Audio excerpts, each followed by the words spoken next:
advised, the opinions and views of the hosts and guests do not reflect those of the station.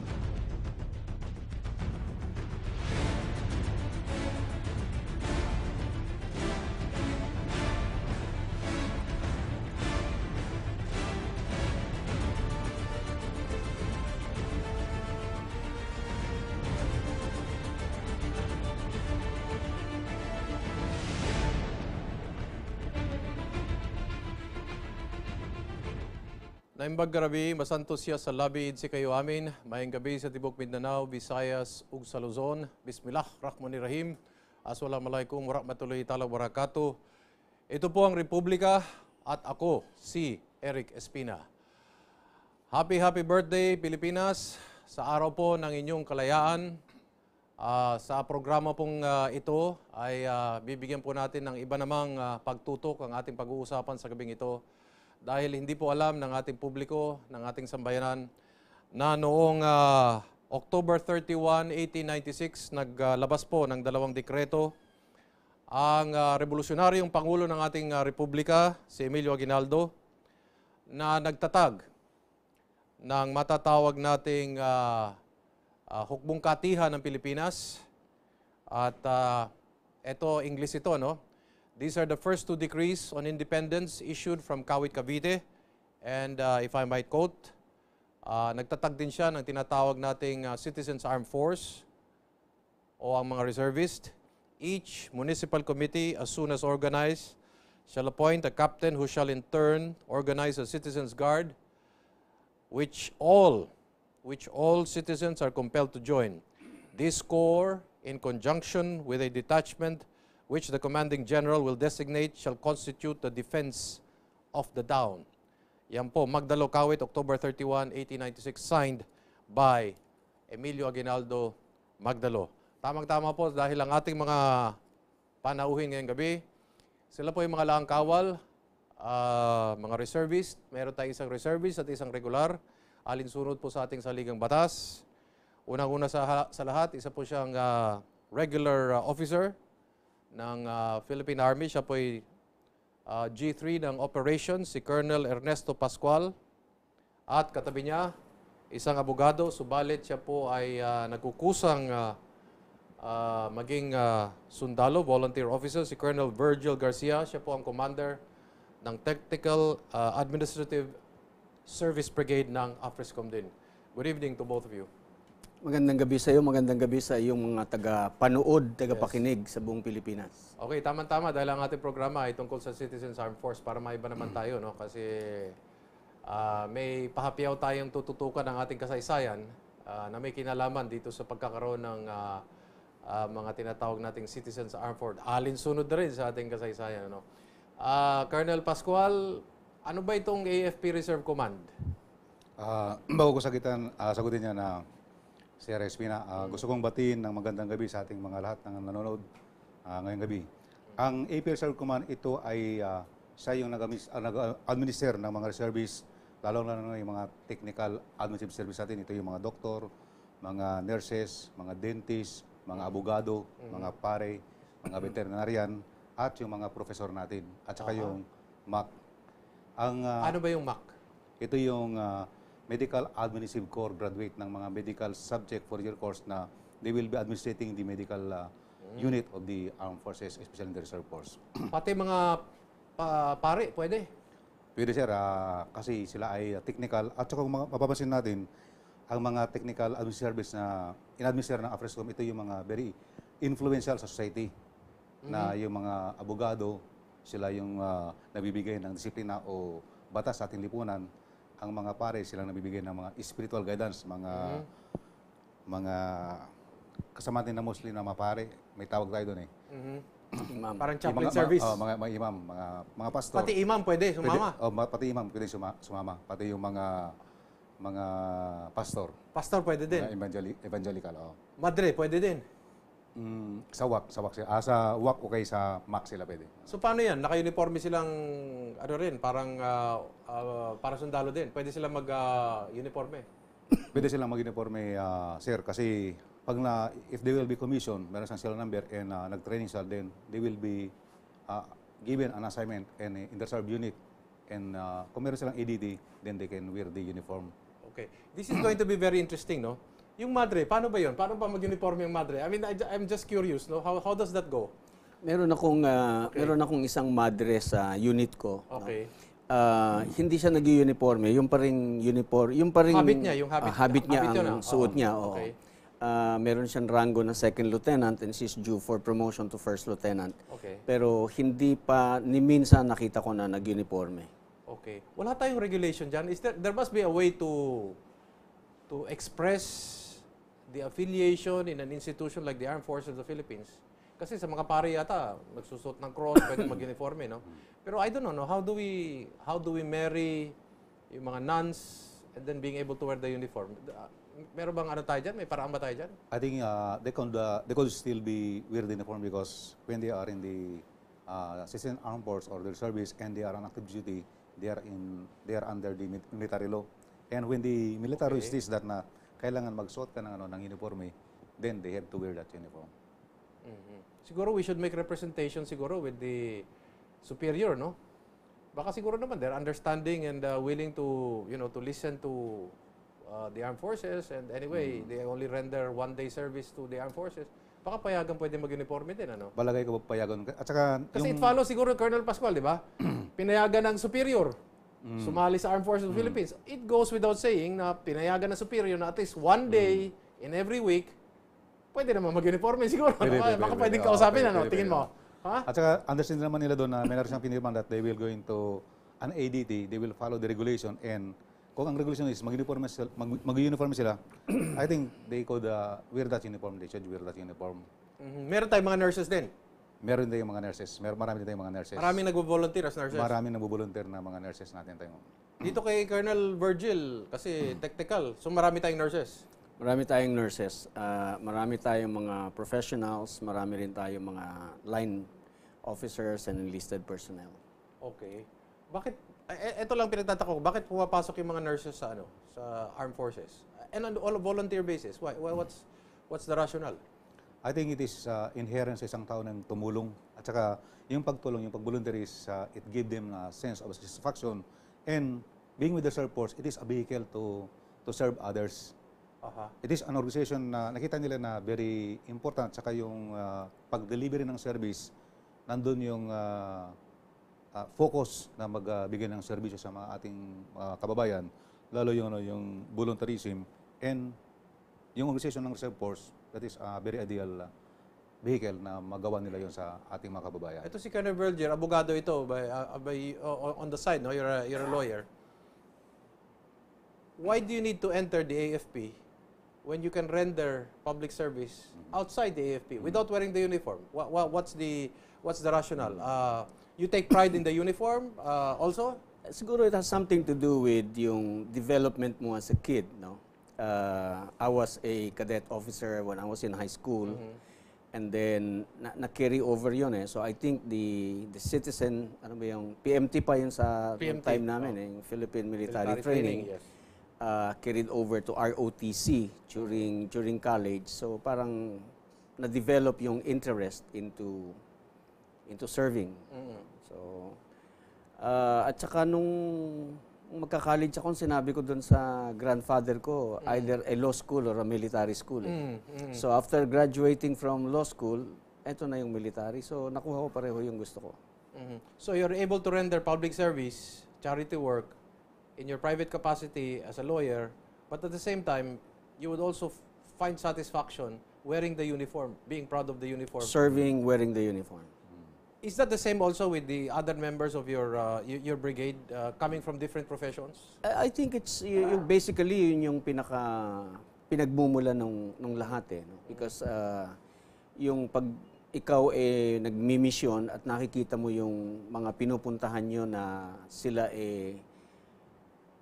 natutulungan, naiibsan yung kanilang paghihirap, no? You find satisfaction and bawat isang laang kawal merong kwento sa bawat mission na nilalakaran. Nagpunta tayo sa Zamboanga noon. Isang tulay lang yung dinadaanan natin papunta doon sa isang isla sa Zamboanga na nung araw hindi yan napapasok ng mga kahit pulis, mga sundalo kasi andun lahat yung mga terorista. Pinasok natin yun, nagsilbi tayo. You remember, as we were leaving, merong isang babae doon, nadala niya yung anak niya, mataas yung lagnat, na hindi na natin pinapila, pinadiretso natin yun, pinagamot natin. At the end of the day, she stood on the bridge, the only way out, doon sa maliit na isla na yon, and thank everybody because yung hawak niyang ganun, yung kanyang anak, yung bata, no, na malusog na.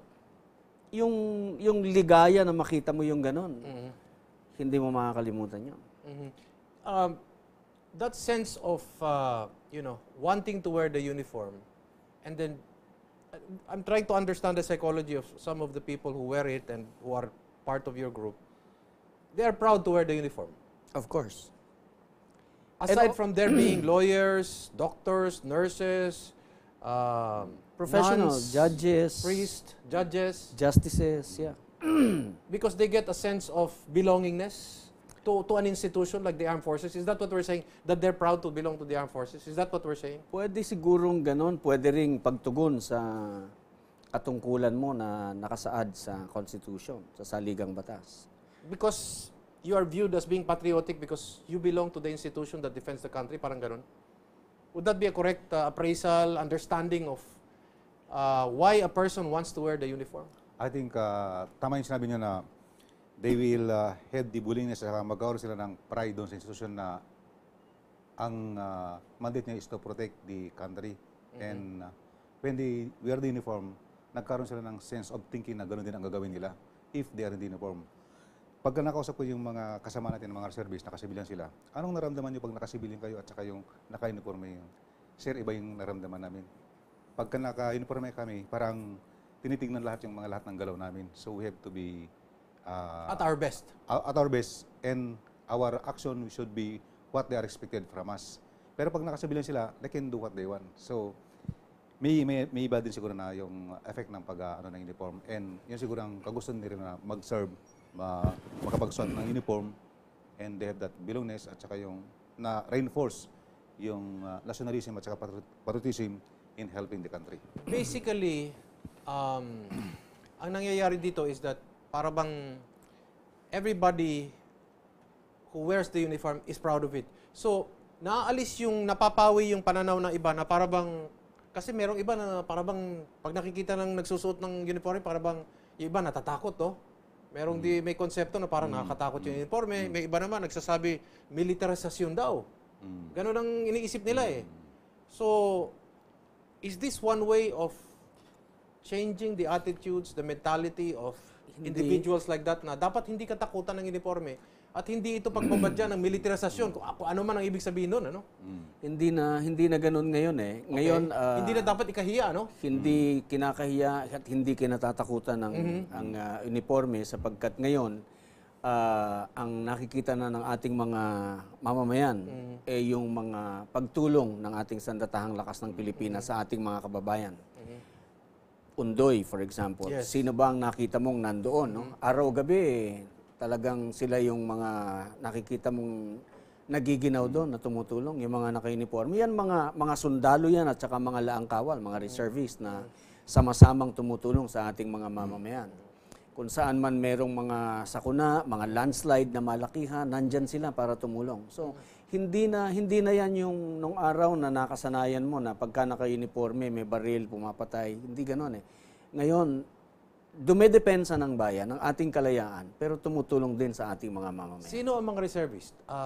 Pangkaraniwang mamamayan, pangkaraniwang mga tao na gustong may panahon at gustong magsilbi? Anybody who has this love for country.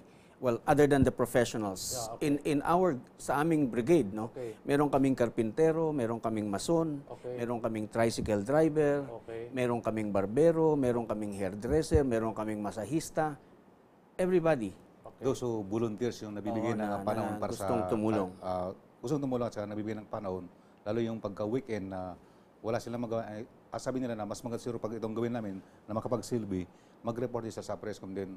They could share their time to the medical mission, mga ibang activities na nakatulong sa ating mga kababayan. Tama-tama kasi alam mo ba't na-feature natin itong ganitong klaseng discussion? Kasi nga araw ng kalayaan, no? Yung pagkukusa ng loob, patriotism, dedication to country, and we're focusing on individuals like this. This kind of impulse, this kind of instinct for patriotism, nationalism is actually what is ito kailangan natin sa panahon natin ngayon. At tamang-tama dahil meron tayong kasabihan dito galing kay Andres Bonifacio. Kung ipapakita lang natin yung ating pangalawang kasabihan dito para kay galing kay Andres Bonifacio.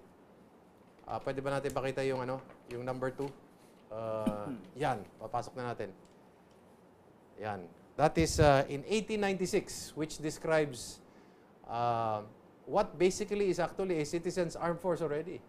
Nakalagay, pakibasa lang natin. If this country is in danger and she needs defending, forsaken are the children, the wife, the parents, the brothers and sisters at the country's beck and call.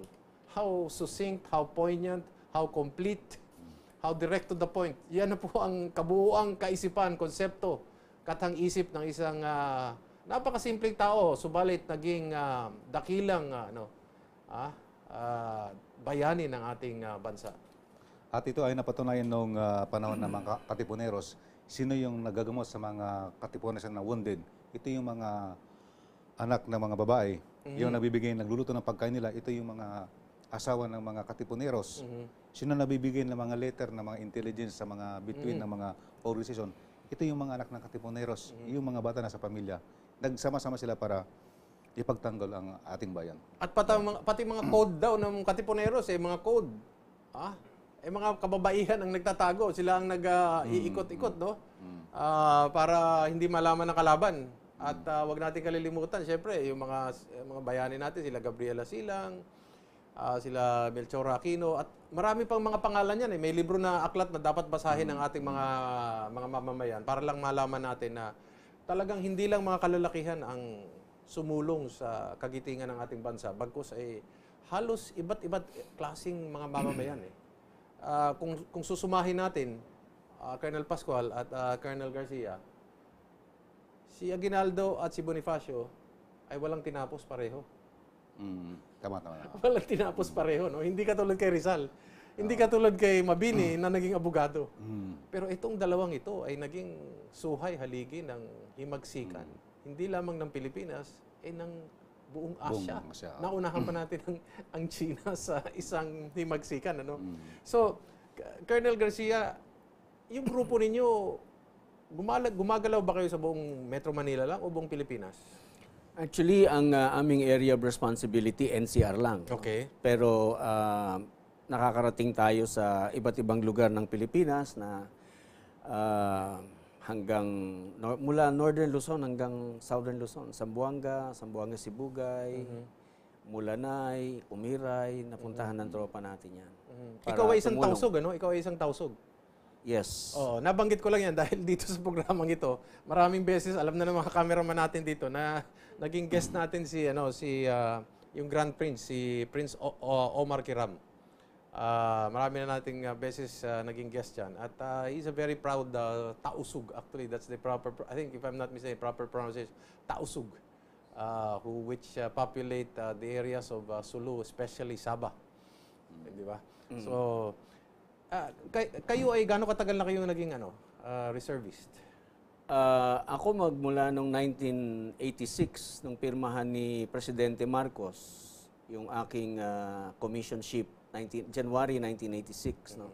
Nung lumabas yun, magmula noon, nagre-report na ako sa Judge Advocate General Service. Judge, dahil abogado kayo? Oo. Okay.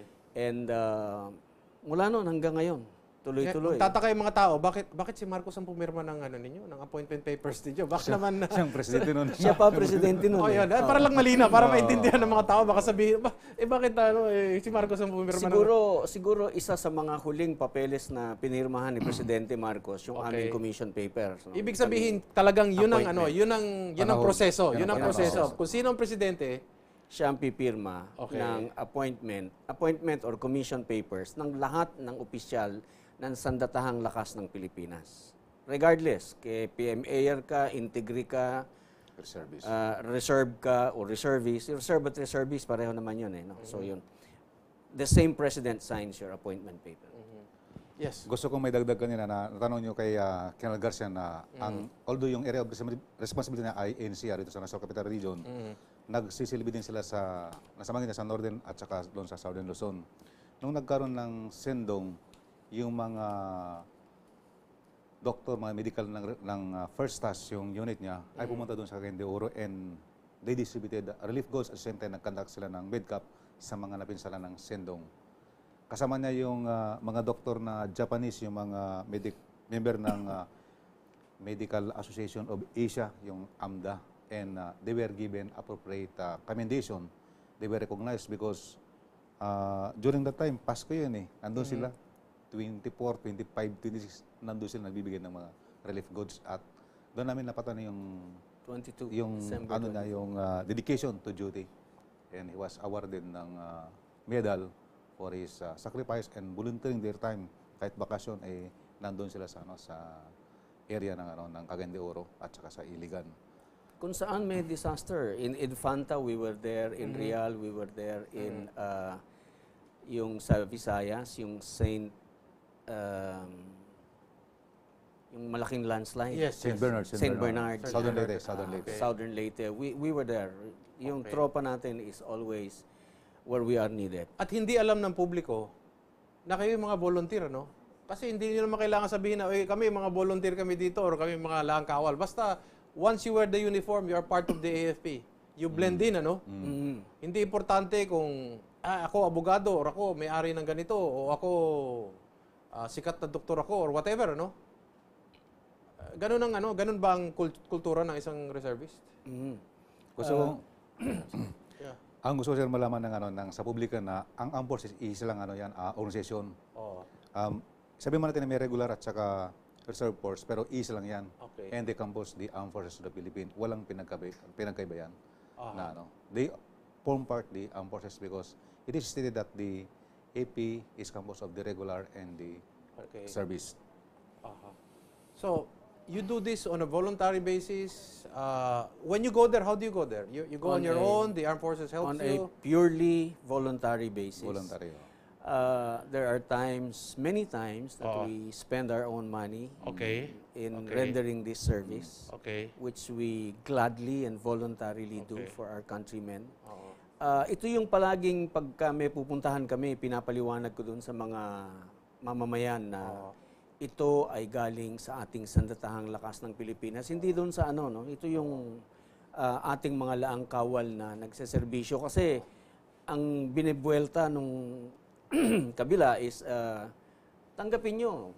Talagang sa inyo yan. Obligasyon nilang ibigay sa inyo yan. Hindi po. Dahil produkto or medisina or pera ng gobyerno. Galing sa gobyerno. Pero pag galing sa mga laang kawal o mga reservist, actually, galing sa mga laang kawal, galing sa mga reservists. Galing sa bulsa ninyo Supported ng mga organic. No? Hindi rin naman tayo mag-isa lang. Pero basta meron ito, ding galing sa inyo. Yes, ito ay galing sa ating sandatahang lakas ng Pilipinas, na ating mga laang kawal, na talagang para maipakita ng ating gobyerno sa pamamagitan ng ating sandatahang lakas ng Pilipinas na we have a caring government that is trying to look after our citizens, trying to help whenever we are needed. Pero may mga charity work ba kayong ginagawa na minsan napapansin nyo, puro mga matatanda lang, mga babae lang ang nasa ganong klaseng Alam mo, sanayo na yun at walang mga batang mga lalaki at mga lalaki. Bago mo sagutin yan, magbe-break. We're gonna pause for a few reminders. Republica will be right back after this.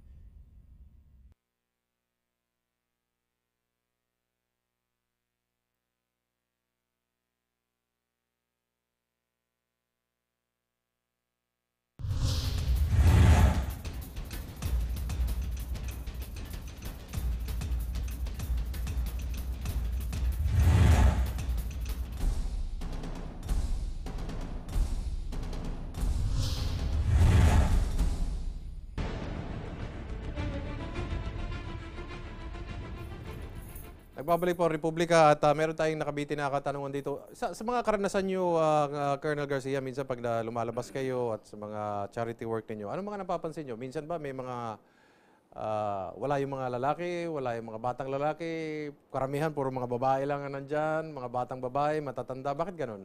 Hindi naman ganon. Yung naging karanasan namin is wherever we went. No? Kasi kompleto yung serbisyo namin. Meron kaming laro ng mga bata. So maraming may laro mga kayong mga bata? Oo, Okay.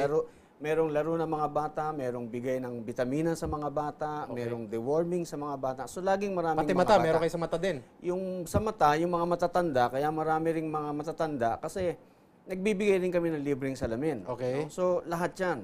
Yung tanong mong bakit nawawala, nung mawala, doon kami natakot kasi wala ng bata, wala ng matanda. Ganon. Yun. Bakit Oo. ganon? Ano nangyari? Eh, Ano yung lugar na yun? sa ano yan, sa Mulanay. O ba ganon? Nung nawala na yung mga bata at nawala yung mga matatanda, yun. So, yun yung nakakatakot. Ganon ba? Ano pa mga hindi mo mga makakalimutan? Meron bang yung may nabanggit sa akin na minsan sinubukang bayaran yung gamot na binigay na libre, ganon? May mga ganon ba? Merong mga ganon. Kasi syempre, ang gustong gawin, i-discredit yung ginagawa dahil malayo ang nararating ng mga ganong klaseng pagtulong sa ating mga mamamayan. Yung epekto ng pagpapaliwanag na sinasabi natin kung bakit tayo nandoon, ano yung mga ginagawa ng ating pamahalaan. Kasi kasama yon sa lahat ng ginagawa namin. Bago mamigay, dumadaan kami doon sa parang public info. Okay. Merong paliwanagan kung bakit kami nandoon, ano yung ginagawa namin, saan galing yung aming mga tulong, yung mga ganyan. So, paglabas nila, enlightened sila. So, kumpleto yun. Yung, kaya kung kitang-kita agad ng mga mamamayan, ano yung bakit kami nandun, bakit sila nabibiyayaan ng gano'n. Yun. Ano pa iba mga serbisyong binibigay nyo? Sa mata, ano pa? Merong mga lugar na naggugupit, May libreng gupit. Ano pa? nagkukulot, Okay. nagmamasahe. May masahe? May masahe. yung- Therapeutic massage. Yung mga... Therapeutic, okay. Talagang mga kuha niya. Ano pa? May libre tuli. Itong summer vacation ng mga service, ang karami na naging advantage sa mga kasama natin, lalo yung mga bata, yung Operation Tuli kasi walang klase noon eh. And bago nag-open ng yung mga eskwelahan para sa school year na ito, marami silang na project na brigada eskwela, yung pag-repair ng mga upuan ng mga eskwelahan, pag-repair ng mga classroom, at yung mga kuryente, yung mga outlet ng kuryente, yun ang naging report nila at nire-report sa amin na ginagawa nila dito. Colonel Pascual, noon siguro napansin ko hindi masyadong pinag-iinitan yung mga ganitong klaseng charity work, no? Yung mga reservists na gumagawa ng charity work sa iba't ibang bahagi nating Pilipinas. Pero napapansin ko, napag-iinitan na rin sila ng mga komunista, ng mga NPA, at merong mga encounters kontra sa mga ganitong klaseng charity work. Ano ba? Is there an actual operation against actions such as this? Grupo kasi yan eh. Ang nagsusustain ng grupo kuminsan yung mga tao. Oo. So, kailangan ang mga tao malaman nila kung sino yung grupo na susuporta nila. At nakita naman yung mga tao kung gaano kasincere ng mga gobyerno natin na magtulong sa ating mga kabayan at lalo lang yung pagsaservisyo ng service. Kung nakukuha na yung mga kaluban ng mga tao, yung pag-isip at saka yung puso nila, mag-iba ng pag-isip at saka mag-iba na yung suportahan nila. At the same time, magiging legal na yung gagawin natin na mga bagay para umunlad naman ang ating bansa. So, kung ang mga tao ay nakasupport sa gobyerno, lahat tayo nag-iisa para ating kaunlaran din. Wala tayong dahilan kundi umunlad ang ating bansa. Pero bakit yung mga ganitong klase mga efforts parang inaambus na rin ng kalaban? Yun ang yung suporta ng mga tao, napupunta na kasi doon sa kasi wala man So silang pinapatulan nila itong mga ganito? wala man silang kasi nakita na ang ginagawa ng mga reservists natin ay hindi naman masama yan eh. Tulong lang, pure na tulong sa mga tao at doon sa nakita ng mga tao na tulungan ay yung support nila napupunta na doon sa government and malesen yung support nila sa kabila. So, ganun siguro. Pero meron tayong tatawag na yung parang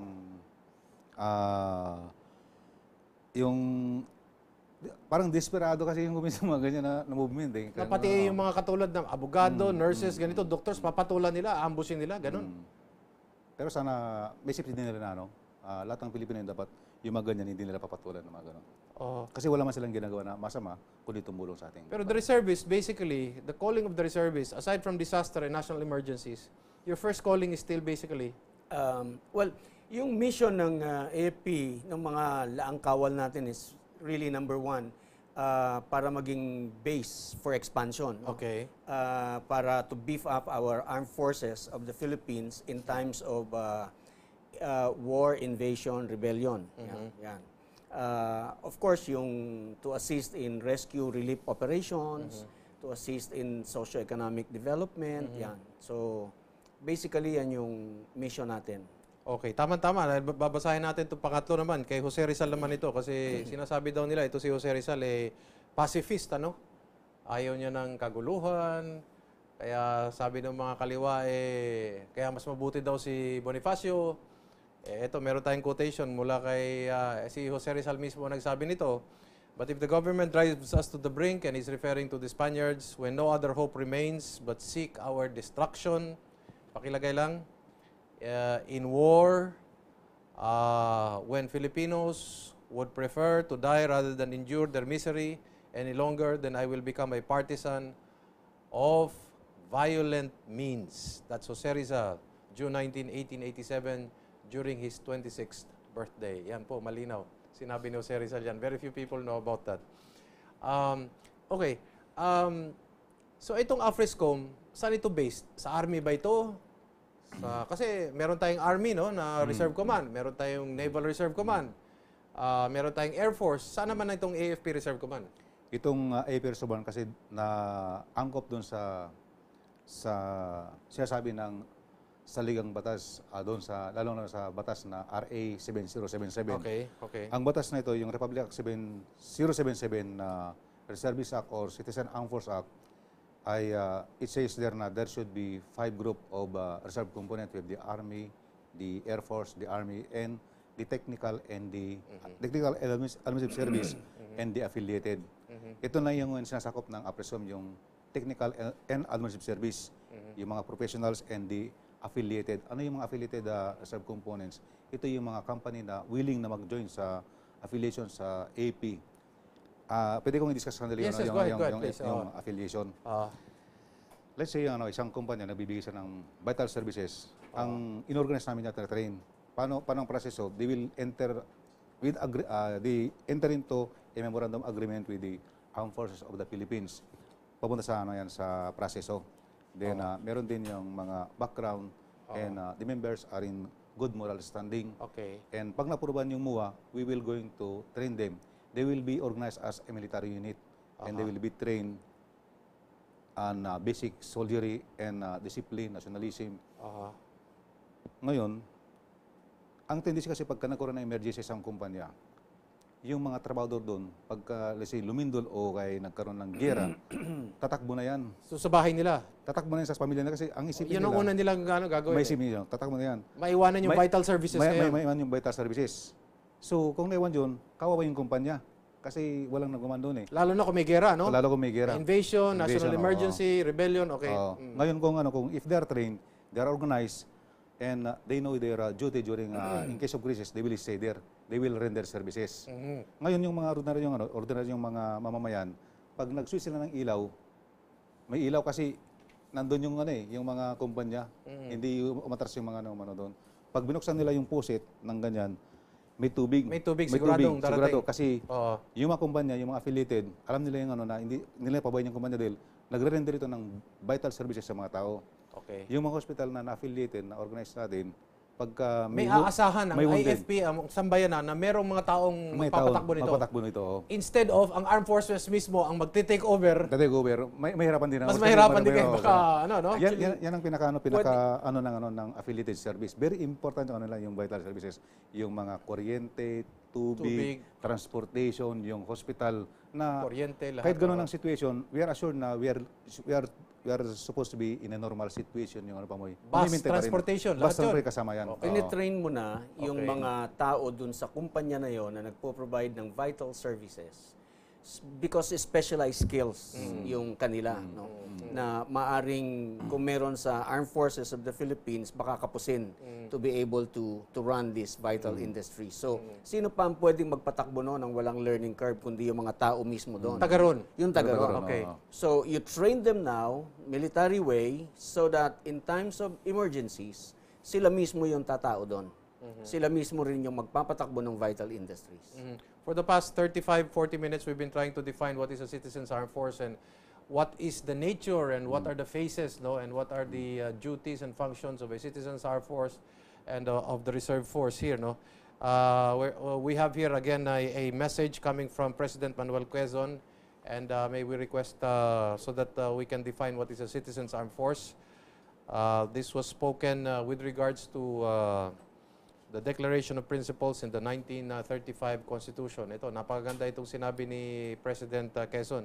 Meron tayong timeline talaga na sinusunod dito mula sa kasaysayan natin. Nandito na tayo sa panahon ni Manuel Quezon. In his first message to the National Assembly, this is what Manuel Quezon said: "Every citizen is obliged to the nation's defense, and that all individuals and national resources may be used by the state in the interest of self-preservation. Our program of national defense must serve notice upon the world that citizens of these islands are not subjugated, that the conquest of this nation cannot be accomplished short of its utter destruction." Yun, dapat madinig ng People's Republic of China yan, ano? Lalo't nagkakaroon ng kaguluhan dyan sa Panatag Shoal at meron tayong mga mamamayan na nagsasabi, bakit pa tayo lalaban? Talagang matatalo na naman tayo. Di wag na lang tayo lumaban. Talagang mag-joint sharing na lang tayo dyan sa Panatag Shoal. Para bang sinabi ng isang tao, biro-biroan, yung asawa mo akin at ayaw mong lumaban. Kaya sabi mo, wag na, para hindi na lang magkagulo, maghati na lang tayo sa asawa ko. Joint sharing tayo para wala na lang labanan. Anyway, Colonel Garcia, dyan sa AFRESCOM ba, ang brigade mo lang ba ang nandyan o there are other units also involved? There are other units in the AFP Reserve Command. Meron tayong katuwang na unit, yung CMA Brigade. No? Okay. And then, yung mga affiliated reserve units are also with AFRESCOM. Meron tayo dyan na transport, meron tayo sa fuel industry, meron tayo sa water, iba-iba na kasama natin dyan. Siguro, mga 34 companies, no? If I'm not More or less, mistaken. 34 companies. 34 companies? Ang Yung, affiliated companies natin. Ang latest na nag-affiliate yung National Grid Corporation. And these are in charge of the transmission of electricity. This is a business company. Pakibanggit, Colonel Pascual, sino yung mga kumpanya na affiliated sa AFP Reserve Command? Sa ngayon, meron tayong yung pinaka-latest ngayon na for process, yung National Grid Corporation, which is in charge yung distribution ng electricity, yung Okay. mga wire ng Hospital, pwede ba sila mag-affiliate? Ang hospital, yung University of Perpetual Health System, Okay. which has many medical campus in the Philippines. Meron tayo sa Las Piñas, doon sa Laguna, meron din sa Pangasinan, and they're affiliated. Yung National Water Corporation is affiliated. Manila Water. Manila Water. Manila Water Corporation. Yung Mga kolehiyo, let's say East Avenue East Avenue Medical Center. oo. Kasama din yan sa AFRESCOM? Affiliated din yan? oo. Okay. At saka pagka natitrin yung mga company doon, nakakaroon ng mga disiplina yung mga workforce and Okay. yung mga irritant o yung mga insubordination doon na problema na na nababawasan. And this is recognized by the owner of the company themselves. Okay. Let's say a certain company is not affiliated with AFRESCOM, but the respective individuals want to become reservist. Pwede ba yun? Pwede. yan. Oo, On their individual qualifications, based Okay. on their individual qualifications. Well, number one is if they are professionals, no, like lawyers, doctors, etc. Kung ordinary official lang sila, let's say ng SSS, GSIS, mga ganon. Pwede, merong programa ang gobyerno, yung there is a certain circular na pwede mong apply. Circular 4. Circular 4, no? Na you have these certain qualifications which will qualify you to be commissioned in the armed forces of the Philippines. Yan, pwede yan. If you are a public official, Okay. pwede, no? Yung elected or appointed, provided you have the basic qualifications. And this is college diploma, Okay. ROTC, Okay. you're physically fit. Okay. Yan, pwede yan. Pwede ka rin kung politiko ka. Pwede ka rin kung politiko Pwede ka. rin, nakasa doon sa isang circular natin na pwedeng Ibang source of commission yun, ano? ibang source of commission. Ibang source of commission ka doon, ano? Ibang Oo. klaseng circular, yes. Yung para katulad ni Manny Pacquiao, parang gano'n, Pacquiao. ano? So, He is commissioned as Lieutenant Colonel of the Reserve Force. yung pagkaka-lieutenant colonel Philippine niya, Army. para maintindihan lang ng publiko, ay dahil congressman siya. Unang-una, dahil congressman at saka yung mga requirements na maging, hindi naman lahat ng congressman maging reservist kung yung mga ibang qualification na requirements hindi niya ma-meet.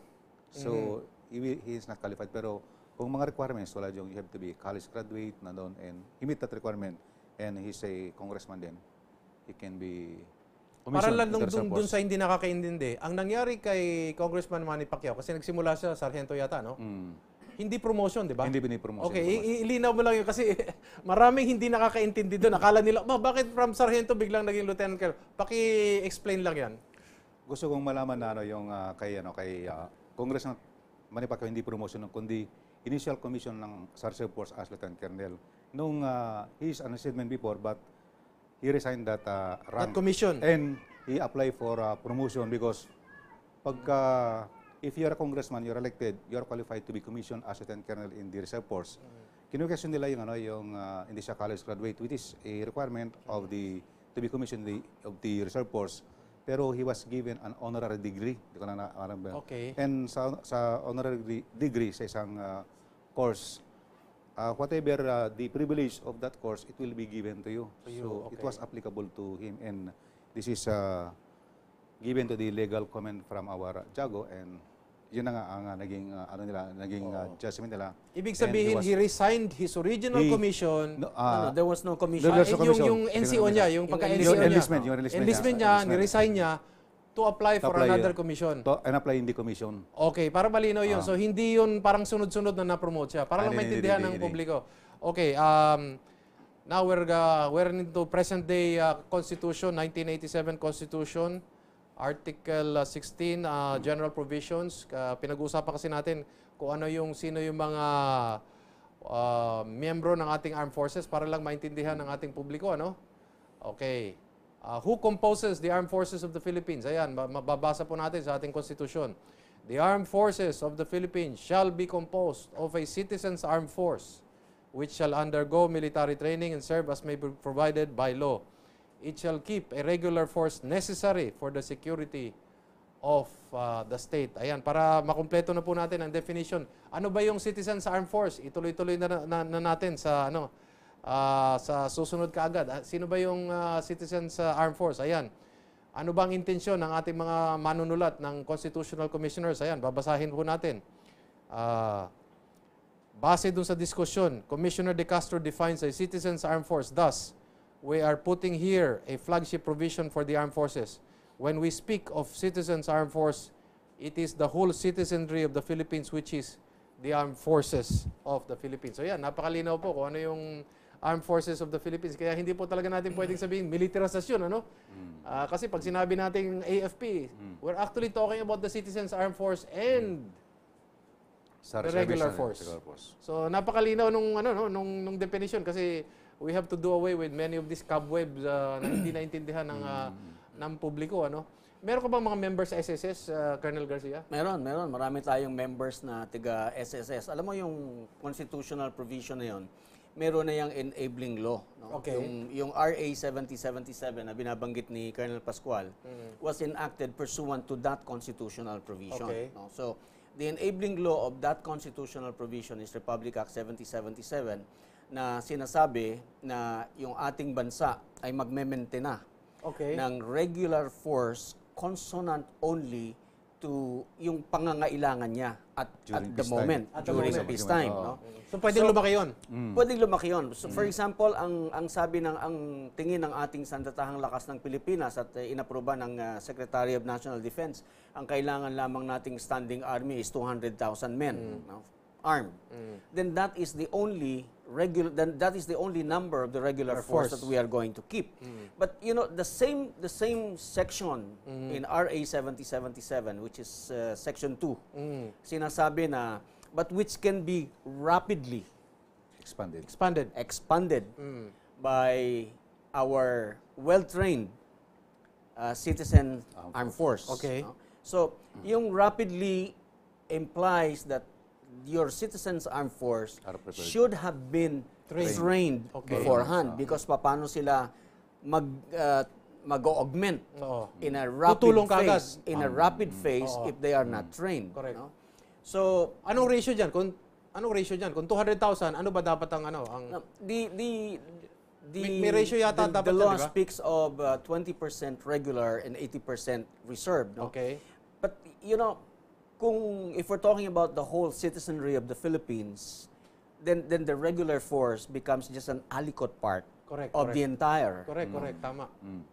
Kwan lang yan magiging 0.00% lang yan when you talk about the 95 billion Million. Filipinos, You're talking about 117 na raw kung sa ano pa yan, sa cake pa yan, cream puff lang yan. Yes, all right. Okay. It becomes a very small portion. It's the cherry of on top of the entire- cake.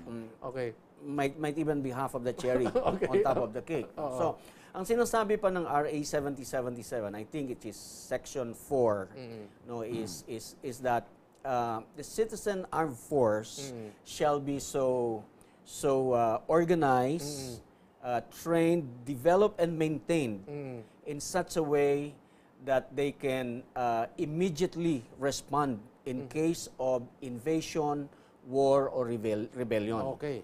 All right. So the same law, and in some provisions there, provides for the manner by which this is to be accomplished. RA 7077 was enacted in 1991, I think. Correct. And the provision of the law requires that the year after, immediately the year after, there should have been a call, a general call, initiated by the Armed Forces of the Philippines for all citizens ages between 18 to 35 For registration. to register. All right? And it is in the same year also na pagkatapos ng registration, I think it will be sometime in May, where those who have registered will be notified. Civil registry, parang ano ba yan? Hindi pa. They will be notified to report, no, for examination. Yung lahat ng papasa will eventually go to training, no?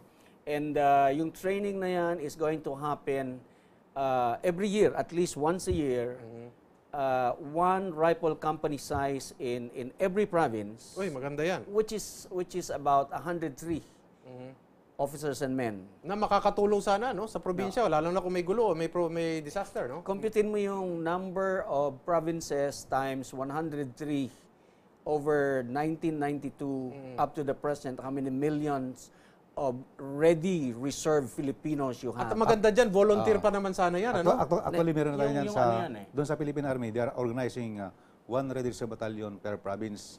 And marami silang na-train na Red Reserve Battalion sa bawat probinsya ng Philippine Army. And this has been demonstrated doon sa province ng Misamis Occidental, doon sa Northern Mindanao, sa Cagayan. But you see, the training required in this program under the law is that the training shall be the same program of instruction as that of a candidate soldier. Maganda. In other words, pag natapos ng isang laang kawal dun sa training, 6 na buwan, para siyang sundalo. Kung ano alam ng regular na sundalo, Dapat. alam niya.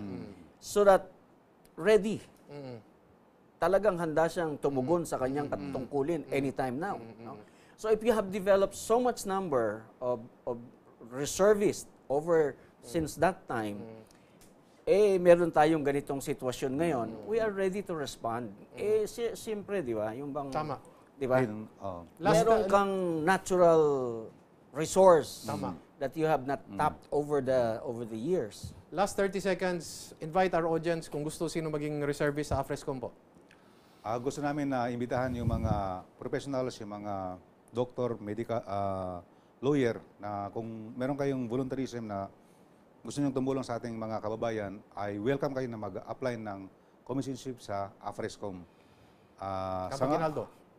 Sa ngalan ng aming commander, si Colonel Calonso, kami nagpapasalamat at nabigyan kami ng ganitong pagkataon na maanyahan namin kayo na mag-apply at na para makapag-serve tayo sa ating bansa, yung mga nurses, yung mga pare, yung mga abogado, mga veterinarians, mga Corps of Professor, mga professors, pwede silang mag-join sa Reserve Force. Okay. Wala na po tayong panahon. Diyos Tagnina, daghang salamat. Ito po si Eric Espina, palagi po nagpapaalala sa inyo, magmasid, makialam, higit sa lahat po ay manindigan. dahil wala pong magmamahal sa Pilipino kung hindi ang Pilipino. Daghang salamat, maayong gabi kaninyong tanan.